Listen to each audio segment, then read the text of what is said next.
Right vision, called Sammaditthi in Pali, is the first and foremost step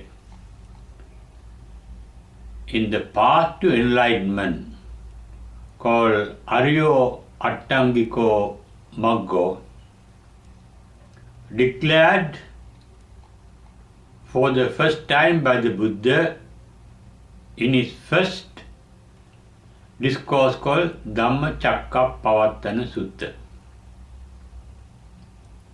Although the term Noble Eightfold Path are used to denote a path to enlightenment, in reality it is not a path but a technique or means of achieving enlightenment. And the 7 aspects of that path are not separate 7 factors, but they together call the 8 aspect of the technique or means of enlightenment. And all those factors are based on the main factor called the right vision, Sammaditthi. Literally, it means seeing the right vision, seeing things as they are. That is described in the Buddha's word as Yatha Bhuta Jnana Darsana, seeing things as they are. In the Satya Vibhanga Sutta, that comes in the 3rd volume of the Majjhima Nikaya, in the page 512, in the Sinhala Tripitaka of the Buddha Jayanti Tripitaka, it says, the Satya Vibhanga Sutta, the right vision is seeing or realizing the 4 noble truths. Dukkha Jnanam, Dukkha Samudaya Jnanam, Dukkha Nirodha Jnanam, Dukkha Nirodha Gamani Patipadaya Jnanam. These are the Pali words or phrases that come in the Satya Vibhanga Sutta to describe what the right vision or the Sammaditthi is. In the Sammaditthi Sutta of the Majjhima Nikaya, the volume 1, page 110, in the Jayanti Tripitaka, Buddha Jayanti Tripitaka, Sammaditthi is described or defined as seeing what is right and what is wrong. Sammaditthi, what is right means the kusala, kusalam pajanati, akusalam pajanati.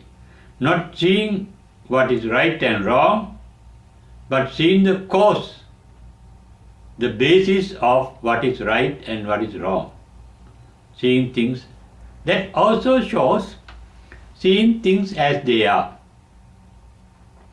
And seeing the 4 noble truths as described in Satya Vibhanga Sutta, also seeing the reality as it is. Satya means the truth. Seeing the truth. Seeing the actual reality. Truth is the actual reality. What are the 4-fold actual reality of our life? Dukkha, it is translated as suffering, but really dukkha means constant transformation of our physical and mental energy.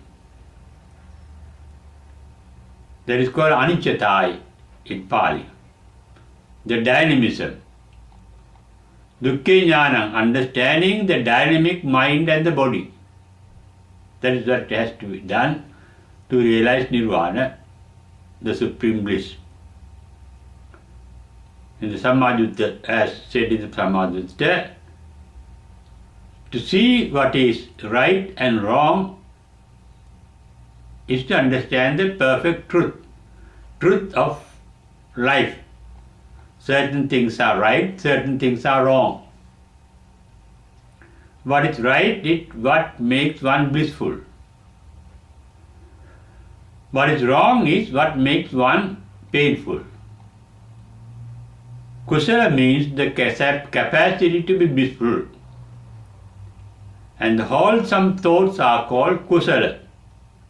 Unwholesome thoughts that gives rise to pain of mind are called akusala. Seeing the kusala and the akusala. That is realizing things as they are. As they are means nothing is permanent. Everything is dynamic. Everything in this universe is created by the universal energy. Energy is not a thing but a constant creativity. Dynamism. Therefore, universal energy referred to by the scientists can be called the universal dynamism. When things are dynamic, when things are in a state of creation and recreation, when things are creative, dynamic, things are changing from moment to moment. Creation is a transformation of things from one state to another state. And the transformation of things is called dukkha in Pali, the term dukkha. Dynamism is called, the creativity is called anicchata. Transformation caused by that creativity is called dukkhata.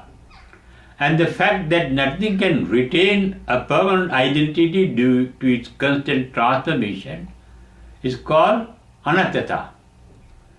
That is the aspect of the universal dynamism. In the Yadanicca Sutta, it says, Yajanittam tan dukkam yan dukkam tadanatta. They are the what we call anicca dukkha anattata, are three aspects of the same phenomenon. The main phenomenon is constant transformation of universal energy. Growth is a transformation, decay is a transformation. Things are changing. They change due to the universal creativity that we call universal dynamism, and it is referred to as anicchata. Anicchata, then the transformation. Anicchata really means the universal energy. And the activity of the universal energy is transforming things constantly. And that is called dukkhata, transformation of universal energy. And the result of that is nothing, no being, no thing can retain a permanent identity. That is called anattata. Nothing has a permanent soul. And that is the reality of the world. That is called yat. Then seeing that right vision means seeing the reality as it is. Yata bhuta jnana darsana. When we see things as they are, we get the capacity to take things as they are, facing things as they are. Face the ability or the capacity to see the reality as it is. And that is called yata labha santukti. You are not disturbed by the worldly vicissitudes, as said in the Mahamangala Sutta. Puttassa loka dhammehi chittan yasana kampati. In touch with the worldly changes, vicissitudes, ups and downs, the enlightened mind does not get disturbed, not perturbed, not worried. Such a mind can take things as they are. To take things as they are, one has to see things as they are. And that is the right vision. Therefore, right vision, the Sammaditthi, really means an enlightened vision. But one can engage in the right vision even before getting enlightened. Getting enlightened is the perfection of the right vision. Before that perfection, one may get the right vision at one moment, and in another moment he gets the wrong vision. But once enlightened, you see and can take things as they are. Therefore, nothing can disturb your mind. That is called puttassa loka dhammehi chittan yasana kampati. Take things as they are means seeing things without prejudices, having a scientific attitude of mind. Seeing things as they are. That is called dittincha anupagamma silava dassanena sampanno. As a path of enlightenment and as a fact of enlightenment, enlightened mind or the mind to be enlightened can take things as they are without being distorting the reality with prejudices, without interpreting things with the help of prejudices that you had or that you had developed in the past. Seeing the present without interpreting it with the help of the past. What happened in the normal being, his mind is full of prejudices. When he sees a thing or being, his prejudices come into the open and they become active, and his vision, the reality of the thing, gets distorted. According to scientists, there is nothing actually real in the universe or in the world. That means we cannot experience the reality. Scientifically, if you speak scientifically, things in the universe are made of atoms. Scientists have discovered that 99.999 12 decimal points in that factor, more than 99.9999% of the atom is empty. Therefore, everything we must see the 99.999% empty, but we don't see that. We cannot see the reality because our sense organs have a limited capacity to experience things, to know things. With our sense organs, we can never know the reality of the world outside. The world we know actually is the world created by our sense organs. We see the colors created by our eye. Forms and figures create pictures, images created by the eye. We hear the sounds created by the ear. We taste the taste created by our tongue. Smells created by our nose. Sensation of touch created by our skin. Mental images created by our mind. That is our world.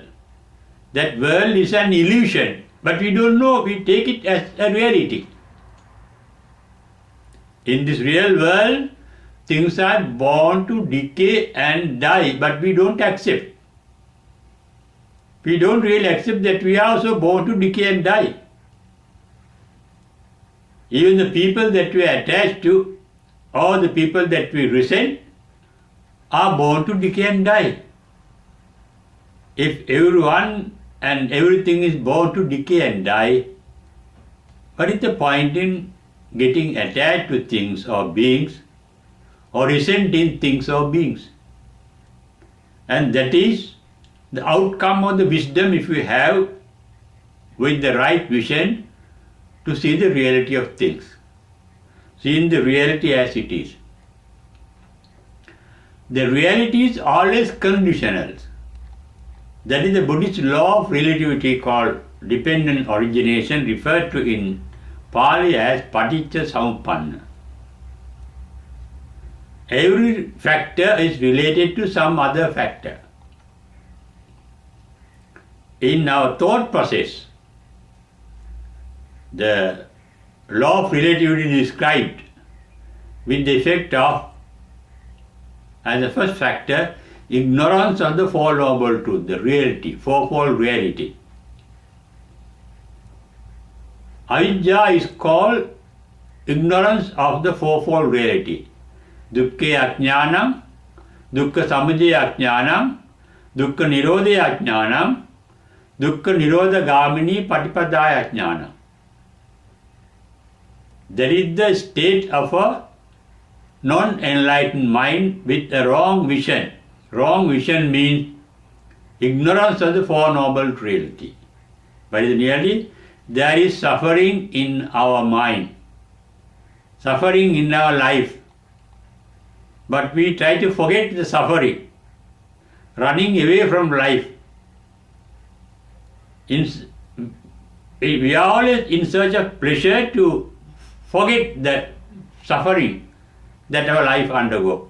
We want to enjoy life, while there is no real enjoyment basically in life.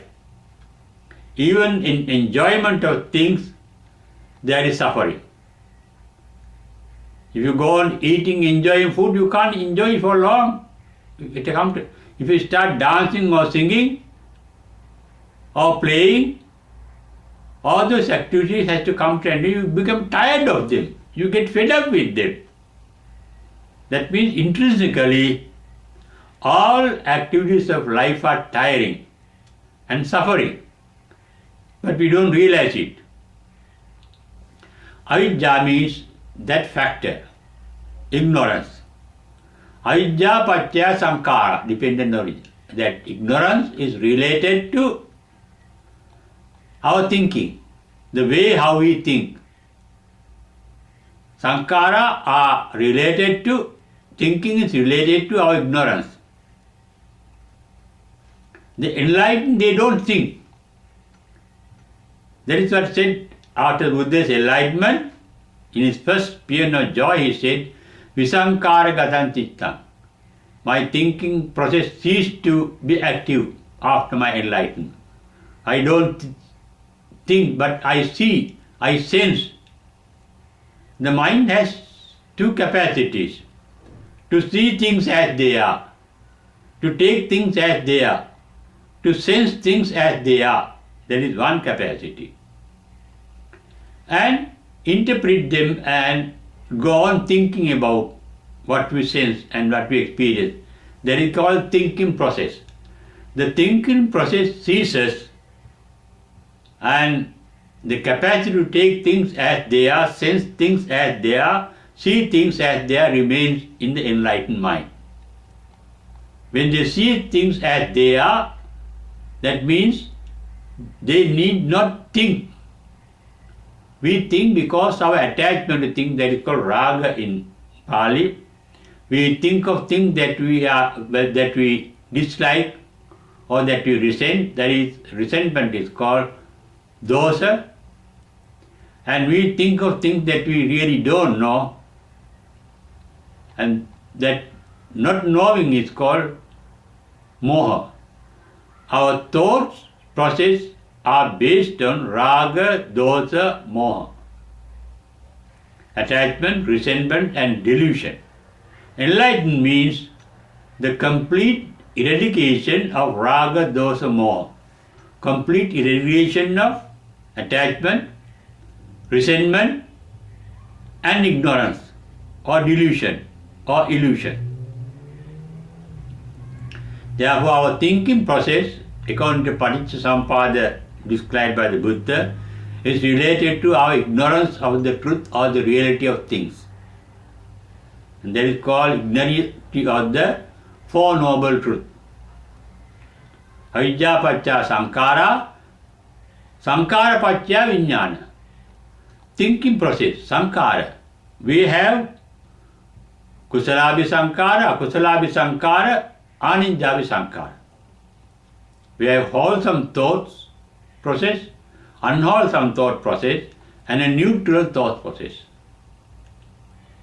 All the three types of thought processes create a volitional power, electromagnetic power for us to continue our life stream after death in future births, in future rebirths.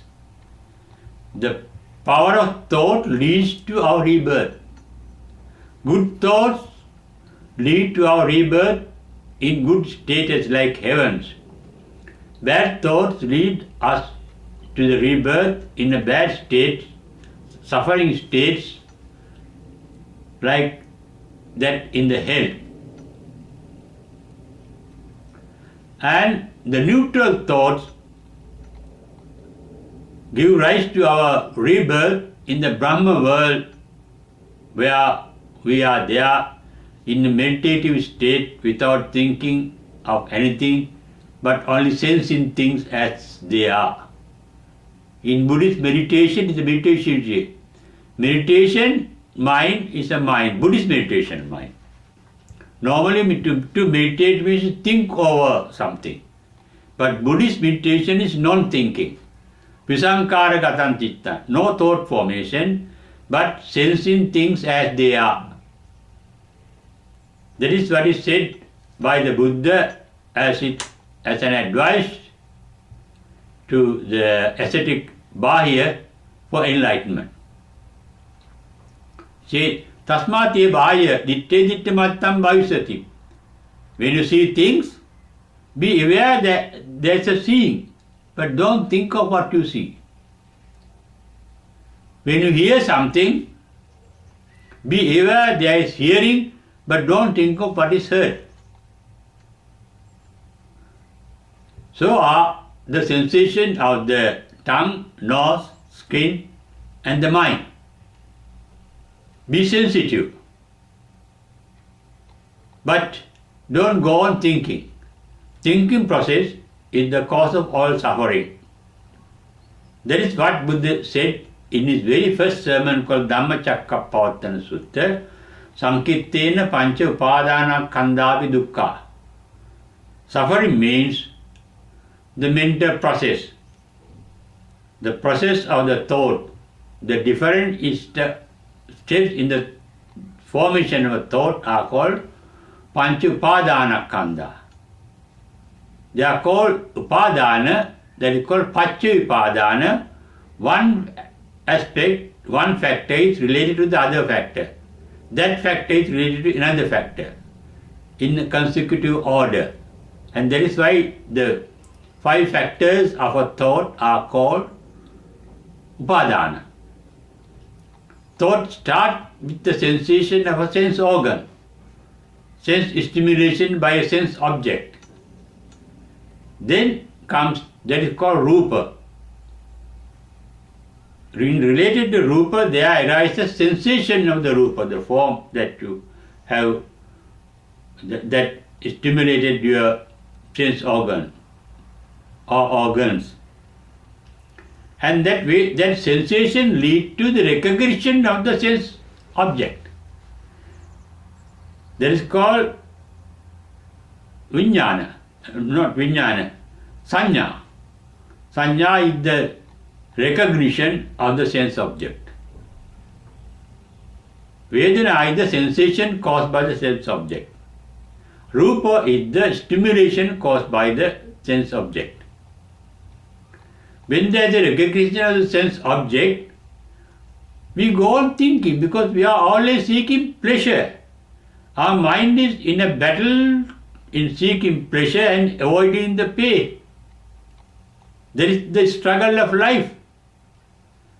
If something is pleasant, we want to keep it and we start thinking about it. If something is unpleasant, we want to get rid of it and we have to think about it. If we have not really sensed and come to know certain things, if there is some ignorance or doubt, we start thinking about it. What is that? Mind become inquisitive and start thinking. To know what it is not known really to your mind. There is thought process is called sankhara. And every thought process lead to the formation of a volitional power, electromagnetic power, that is bioelectric magnetic power, for us to take a rebirth after the present life. Because our search for pleasure and avoidance of pain are not yet complete. We want more and more pleasure. As we are interested in pleasure, the world is not only a place of pleasure, but also a place of pain too. So is life. Life generates both pains and pleasure. The world generates both pain and pleasure. Therefore, we are in a struggle. But if we have no attachment to pleasure and no resentment to pain, no thought process is needed. No struggle is needed. Then the mind is tranquility. Mind is in a trance.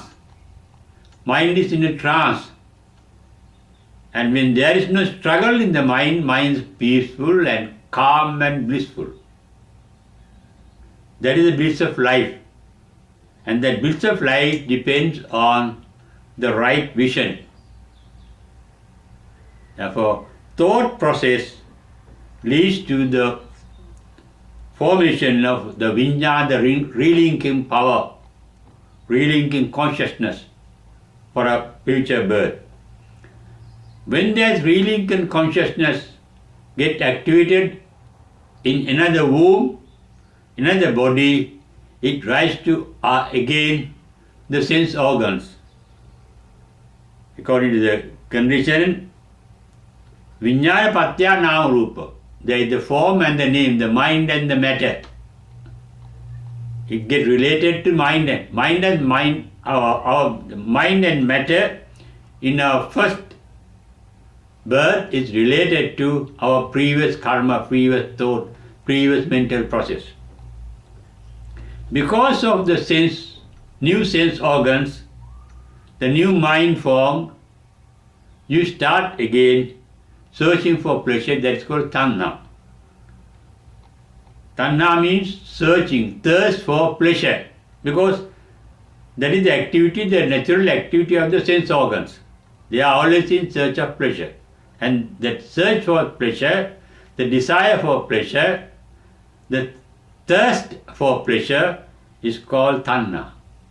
Because of tanha, we get hold of things that we think are pleasurable. And getting hold of things that are pleasurable are called upadana. Not only things that are pleasurable, even unpleasant things we have to hold on, we have to get hold of to get rid of them. To enjoy things pleasant, we have to get hold of them. And both the negative and aspect of getting hold of the pleasant, getting hold of the unpleasant. They are called upadana. Upadana paccaya bhava. When we have getting hold of things, getting hold of pleasant things means lobha. Getting hold of unpleasant things means dvesha, with the idea of resentment, getting rid of them. Getting things without a real understanding of them. That is called moha. Where there is lobha, dosa, moha, it gives rise to the karmic or the volitional formation of upadana pattaya bhava. When there is desire, lobha, greed, you are a pereta. You get bad karma. You start craving things because you don't have them. We crave things that we don't have. Therefore, we are suffering in our mind. And we are, during that time, are beings inside mentally craving beings. They are called preta in Pali. When we are resenting things, when we are hating things, when we are angry, we are devils. We are in heaven, hell. Hell is created. The bhava, the capacity for the hell or heaven is created in this very life itself. And the creation of mentally the capacity for hell or heaven or Brahma world, neutral world is called bhava in Pali, in that Paticcasamuppanna. Bhava pattaya jati. Then there is a rebirth in hell or heaven or in the human world or animal world. And that is jati. Any birth, after any birth, there is decay and death. Jati, jara means decay, marana is death.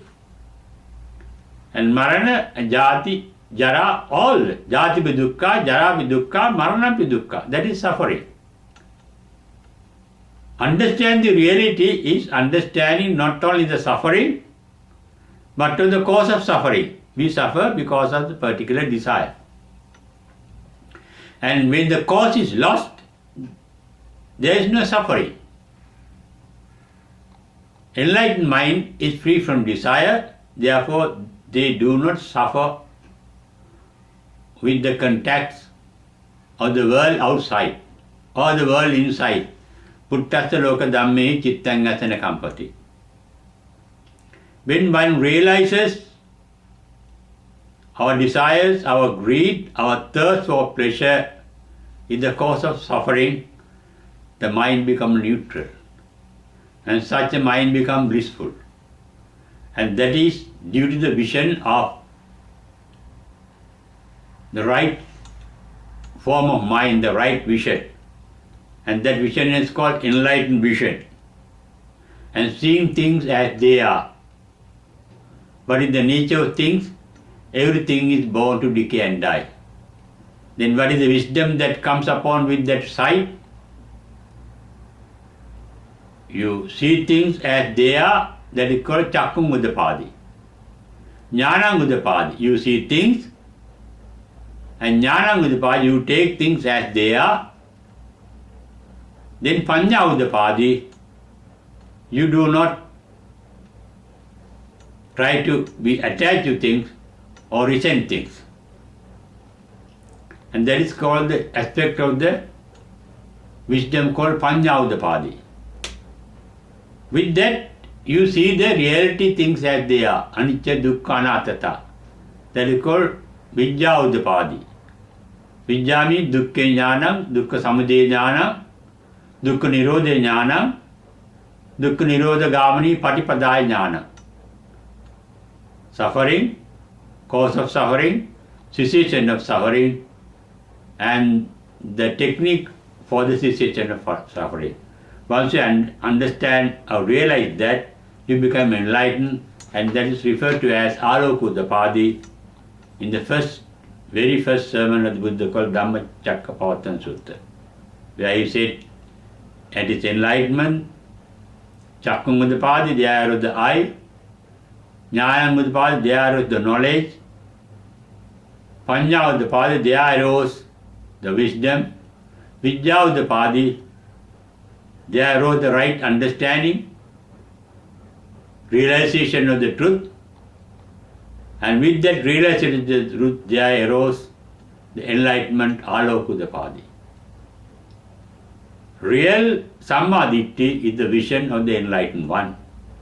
But even before our enlightenment, we had the capacity to see things as the enlightened ones. Because enlightenment is not a factor, not a phenomena coming from outside. It is not born in us, ajata. It is not an event that takes place in us, abhuta. It is not a thing that we do, akata. It is not a thing that we form with the things that are available, asankata. It is an eternal factor in us, sanatana dhamma, or nirvana, the eternal basis in us. It is covered by our ignorance. Enlightenment is the cessation of that ignorance. You get enlightened. The darkness is gone, then you see the reality within. Therefore, real Sammaditthi is the eye of enlightenment. And that eye is there in every being, but it lies hidden with our mental defilement referred to in Buddha's words as kilesa. And his advice is, clean the mind little by little from moment to moment by removing the mental defilements. But not with an effort.